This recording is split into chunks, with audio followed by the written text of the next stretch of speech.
പാലക്കാട് വാണിയംകുളത്ത് മുൻ ഡിവൈഎഫ്ഐ നേതാവ് വിനീഷിനെ ആക്രമിച്ചതിൽ മുഖ്യപ്രതി ഇപ്പോൾ കീഴടങ്ങിയിരിക്കുന്നു. ഇക്ബാൽ അറയ്ക്കൽ വിവരങ്ങളുമായി. ഇക്ബാൽ, എപ്പോഴാണ് ഇയാൾ കീഴടങ്ങിയത്? എവിടെ വെച്ച്? പ്രതി അല്പസമയം മുമ്പാണ് ഈ ഡിവൈഎഫ്ഐ നേതാക്കൾ ചേർന്ന് പനയൂർ സ്വദേശിയായിട്ടുള്ള യുവാവിനെ മർദ്ദിച്ച സംഭവത്തിലെ മുഖ്യപ്രതിയായിട്ടുള്ള ഷൊർണൂരിലെ ഡിവൈഎഫ്ഐയുടെ ബ്ലോക്ക് സെക്രട്ടറി ആയിട്ടുള്ള രാകേഷ് പോലീസ് സ്റ്റേഷനിലേക്ക് എത്തി കീഴടങ്ങിയിട്ടുള്ളത്. ഷൊർണൂർ ഡിവൈഎഫ്ഐയുടെ ഓഫീസിലേക്ക് എത്തിയാണ് രാകേഷ് കീഴടങ്ങിയത്. രാകേഷിന്റെ നിർദ്ദേശപ്രകാരമായിരുന്നു ഈ ഡിവൈഎഫ്ഐയുടെ ബ്ലോക്ക് സെക്രട്ടേറിയറ്റ് അംഗമായിട്ടുള്ള ഹാരിസും അതുപോലെ തന്നെ കുനിത്തറ മേഖലാ ഭാരവാഹികളായിട്ടുള്ള സുർജിത്തും കിരണും ചേർന്ന് ഡിവൈഎഫ്ഐ മുൻ മേഖലാ ഭാരവാഹിയും പനയൂർ സ്വദേശിയുമായിട്ടുള്ള വിനേഷിനെ ക്രൂരമായി ആക്രമിച്ചത്. രാകേഷിന്റെ ഫേസ്ബുക്ക് പോസ്റ്റിന് താഴെ വിനേഷ് ഒരു വിമർശിച്ചുകൊണ്ടുള്ള ഒരു കമന്റ് ഇടുന്നു. ആ കമന്റിൽ പ്രകോപിതനായി രാകേഷ് ഈ പ്രതികൾക്ക് എത്രയും പെട്ടെന്ന് വിനേഷിനെ മർദ്ദിക്കണം എന്നുള്ള ഒരു നിർദ്ദേശം നൽകുകയായിരുന്നു. അങ്ങനെ രാകേഷ് നിർദ്ദേശപ്രകാരം വാണിയംകുളത്ത് വെച്ചും പിന്നീട് പനയൂരിൽ വെച്ചും ഈ 3 അംഗ ഡിവൈഎഫ്ഐ നേതാക്കളുടെ നേതൃത്വത്തിൽ വിനേഷിനെ ക്രൂരമായി ആക്രമിക്കുകയും വിനേഷിന് ഗുരുതരമായി പരിക്കേറ്റ് പിന്നീട് 3 ദിവസത്തോളം വാണിയംകുളത്തെ സ്വകാര്യ ആശുപത്രിയിൽ വെന്റിലേറ്ററിൽ ചികിത്സയിൽ കഴിയുകയായിരുന്നു. വിനേഷിനെ കഴിഞ്ഞ ദിവസമാണ് ഐസിയുവിലേക്ക് മാറ്റുകയും ചെയ്തത്. ഇന്നലെ പോലീസ് ഈ ആശുപത്രിയിലേക്ക് എത്തി വിനേഷിന്റെ മൊഴിയും രേഖപ്പെടുത്തിയിരുന്നു. രാകേഷിനെ ഈ സംഭവത്തിൽ പിടികൂടാത്തതിൽ വലിയ രീതിയിലുള്ള വിമർശനമാണ് ഉയർന്നത്. ഏതായാലും ഇപ്പോൾ രാകേഷ് തന്നെ പോലീസ് സ്റ്റേഷനിലേക്ക് എത്തി കീഴടങ്ങിയിരിക്കുന്നു.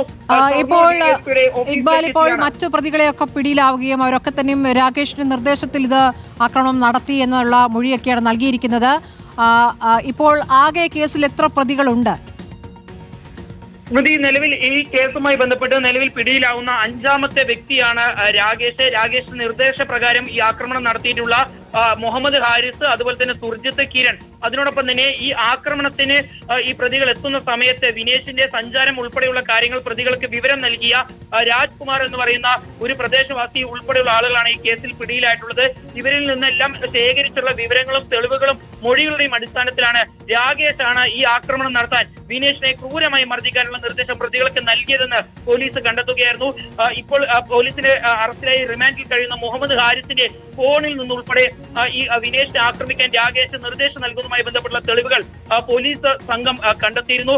അതിനെല്ലാം ശേഷമാണ് രാകേഷിന് വേണ്ടിയുള്ള തിരച്ചിൽ തന്നെ പോലീസ് ഊർജിതമാക്കി ആരംഭിക്കുകയും ചെയ്തത്. ഏതായാലും പോലീസ് വലിയ രീതിയിൽ തിരച്ചിൽ നടത്തിയെങ്കിലും രാകേഷ് ഒളിവിൽ പോയി എന്ന് മാത്രമാണ് പോലീസിന് കണ്ടെത്താൻ സാധിച്ചത്.